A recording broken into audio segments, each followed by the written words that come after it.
काय रे, काय म्हणतात इलेक्शन आणि प्रचार? एकदम जोरात चालू आहे बघ. हा, पण काय रे, यंदा कळंबोलीमध्ये प्रभाग क्रमांक 8 मध्ये कोण निवडून येईल? तुला एक सांगू का?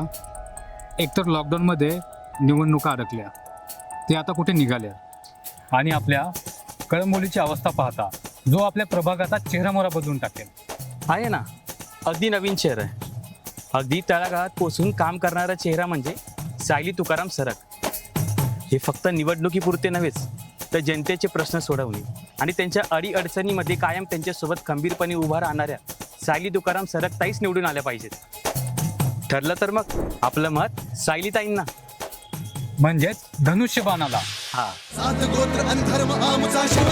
कमळ व धनुष्यबाण या चिन्हासमोरील बटन दाबून महायुतीच्या सर्व उमेदवारांना प्रचंड बहुमताने विजयी करूया आणि आपले मत कळंबोलीच्या विकासाला देऊया.